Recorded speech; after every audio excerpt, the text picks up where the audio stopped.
Thank you very much, and congratulations, Mary, on your new job, and your reputation precedes you. You're getting lots of compliments here today, so thank you very much. I'm going to, I suppose I live in Sligo, and I have, I've read in detail the All-Ireland Strategic Rail Review, and I suppose there's been, and I've raised this at a number of issues. I'm delighted to be part of this committee, that we have the opportunity to raise this here.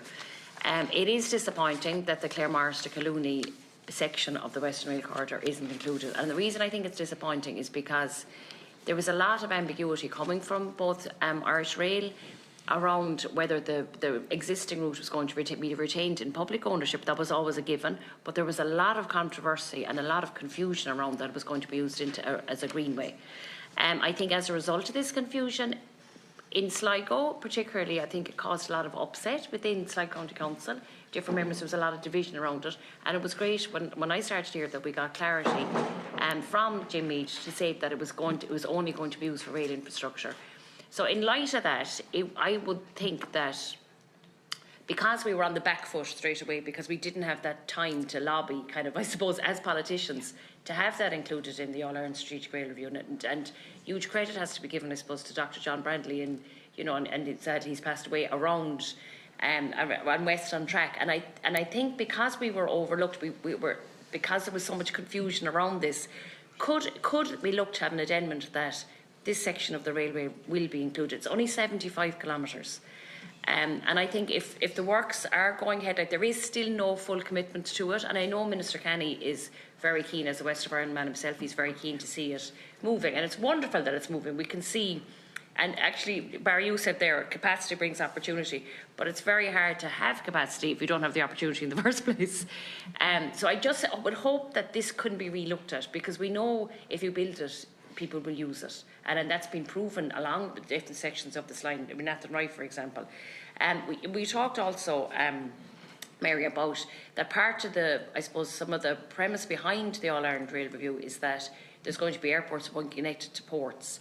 Well, I suppose Ireland, our Knock Airport, Ireland West, is a very developing, and it's a wonderful airport for us to have in the west of Ireland.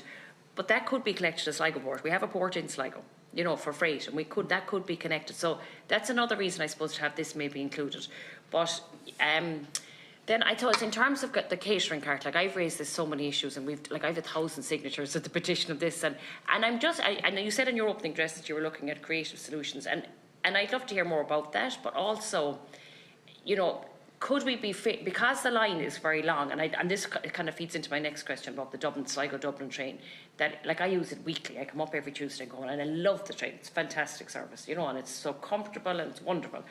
But it is too long. Like, there's often delays coming into Dublin, and I'm just wondering what are the provisions being put in place. I know there is looping services, and is it minute, and that there's. I just love to hear a bit more detail of that. But in the meantime, could we be positively discriminated against, I suppose, in the west of Ireland, like Senator Duffy said, because our trade, and it shouldn't be, I don't think it's about commercial viability. I think it's about providing a service. We often don't have the healthcare service provision in the west of Ireland, so there's a lot of people coming to Dublin using these trains to get appointments in Dublin.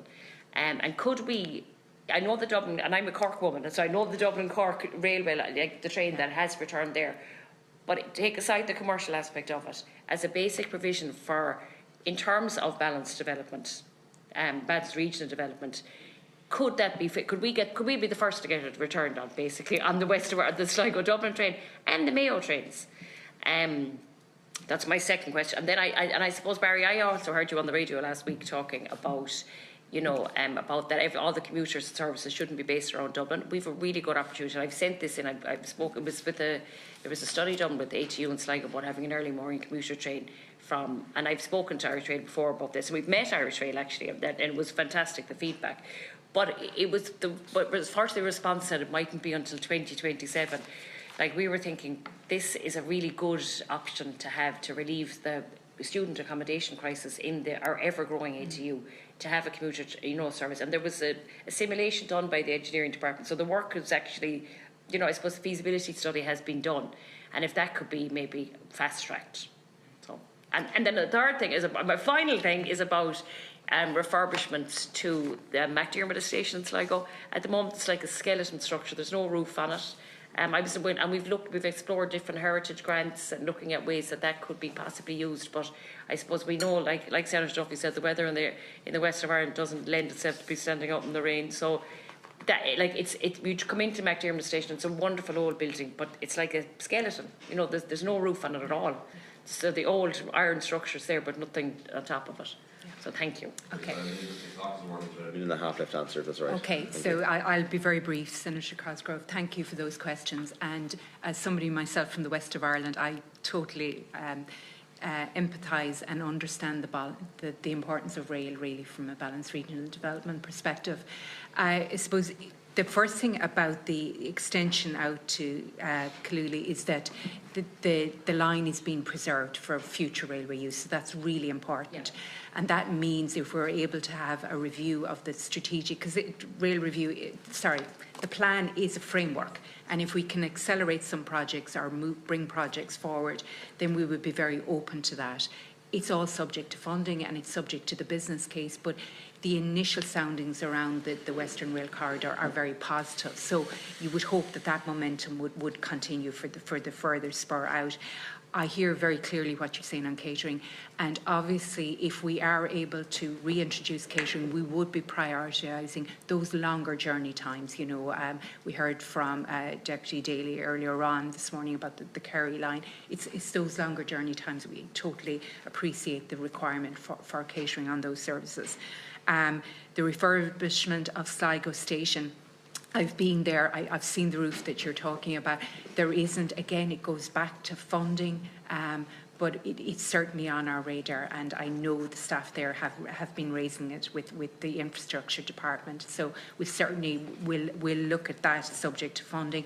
And the last point you made there around the train speeds, my understanding that as Dart West is rolled out, we will have more capacity on the Maynooth, that Mullingar to Maynooth double tracking part of will improve train speeds, because there are probably speed restrictions. And again, I'm going to qualify everything I say that I'm new in. I mightn't have all the facts, but my preliminary understanding is there are speed restrictions there.